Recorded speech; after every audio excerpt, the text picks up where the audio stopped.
And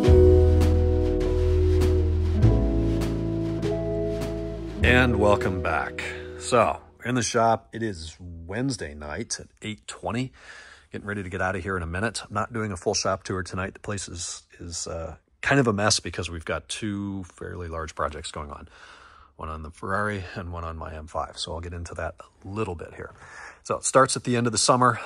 You stop, you idle, warm weather, traffic, something like that. Temps start to get high, out of the comfort zone. So we determined the left fan was not functioning. There's radiators, two radiators in the 355. This is your primary intake for engine air and air for the cooling system.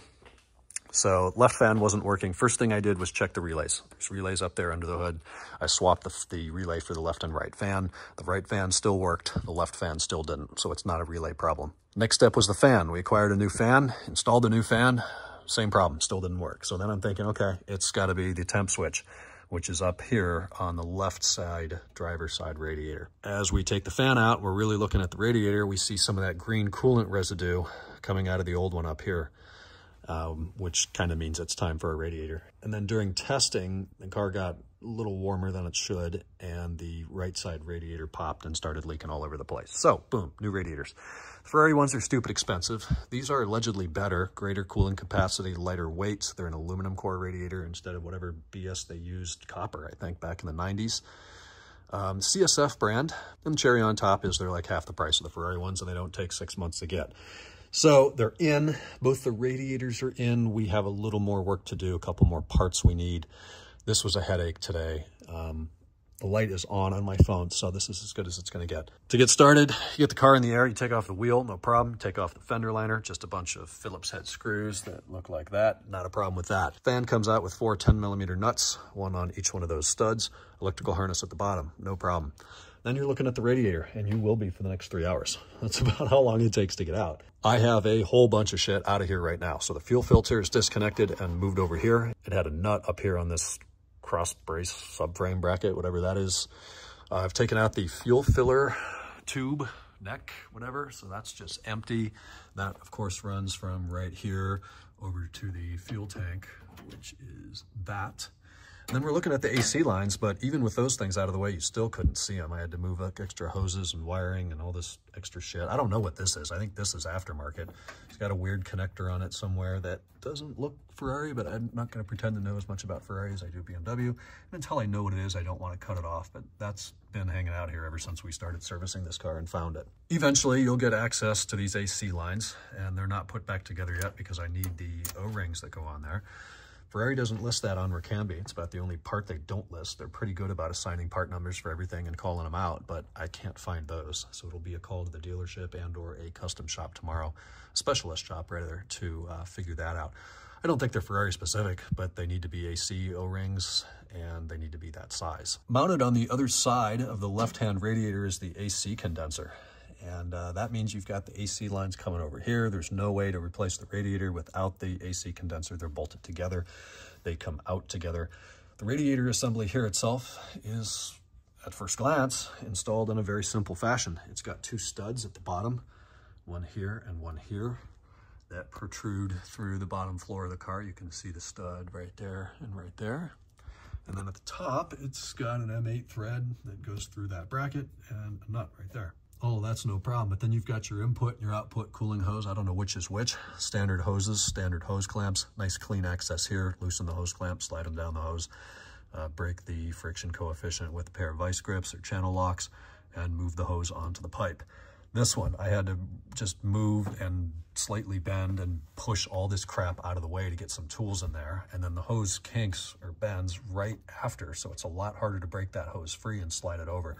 The real bear is getting it back in, because as you line up this bracket on that stud, you simultaneously have to get that hose back this way and to slide over this 90-degree elbow on the radiator, which was really unpleasant. It took 2 of us in here, one guy pushing the fan pretty hard to the right, and then me with a screwdriver up there playing with that hose. So the radiator's in, less that nut. I need AC line O-rings, then I'll be able to replace the fuel filter, get that back bolted up, the fuel hose, electrical harness, the fan, and finally the fender liners back here. Let's move over to the driver's side. A similar setup, except the radiator goes in first on this side. And then on the back side of the radiator mounts the oil cooler, which looks like this. And with the genuine Ferrari radiators, that's the driver's side, you have these nuts. They look like this. They're just captive nuts that sit in this little plastic sandwich, and then you have long bolts that go through, firstly, the oil cooler and then into the radiator and thread into that nut. These do not have that. They have these little tabs. In the picture on the website, they show like body nuts in there, little clip body nuts with a M8 by 1.25 thread. They're pictured online, they're pictured from the supplier and the manufacturer, and they don't come with the freaking radiators. So how am I possibly supposed to take those M8 by 1.25 bolts, go through the cooler? Picture the cooler's gonna sit out to here. I've gotta go through the cooler, through this first fin, then there's another fin back there. And how am I gonna thread a nut on that? And more importantly, counterhold it to torque that bolt down? It's impossible. So this radiator may in fact need to come back out to put the clips on there that I bought from McMaster Car that I should be seeing tomorrow.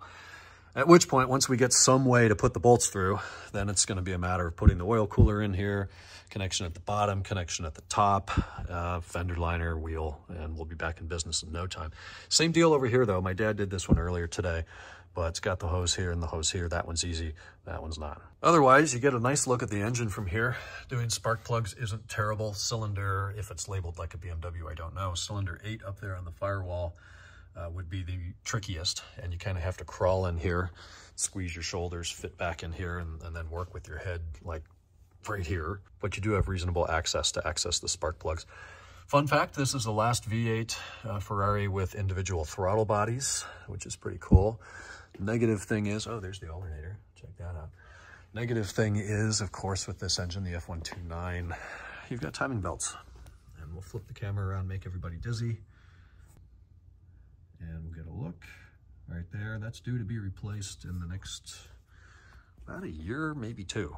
And then this is your parking brake cable. As you pull the handle in the car, it tensions this cable, goes out to both of these, which split around this control arm, one into the left wheel, and then the right one comes along the whole bottom side of the car over to the right side. Bottom of the engine looks like that. This cover had to be fabricated and replaced a few years ago because it got whacked on the road. This car's so low. And the underside of the 355 is quite flat, which explains the blissful handling and driving characteristics at speed. Fun fact, the high and low ports for the AC system are up here under the windshield cowl. You have to open up the frunk, take the carpeting out, and then it's kind of next to the brake booster. Before we get too long, Alan's working on this car from Colorado. We've got the door panels out, ready to be resprayed and re-dyed. That is down at the sublet getting the leather re-glued because that was loose. Same thing with the parcel shelf. We'll be taking out these rear seats. We'll be taking out the front seats. The carpeting stays. The center console stays. We may pull the glove box so he can spray that outside the car. And then obviously these little tunnel trims. Today it got, well, a whole bunch of parts. I don't even know what he did this morning, but in the afternoon when I was here, new door lock actuator here, vapor barriers resealed. One panel's there, the rest are inside somewhere. Monaco Blue M5 manual transmission conversion is complete. We're ready to jump on the rod bearings, pulling the subframe, doing that once we have a little bit of time. M6 is done, finally. That trim is in there. The EDC trim looks lovely. I talked about it last night. We'll get a look at it now. I just sent him the final invoice. Once he pays, we'll be scheduling, or he'll be scheduling rather, the truck to come pick this thing up. So there's a look at that. Nice texture, nice color. It fits in there, it snaps in, the button works. Took forever, but that's exactly what we wanted. My car's hanging out here on the race ramps.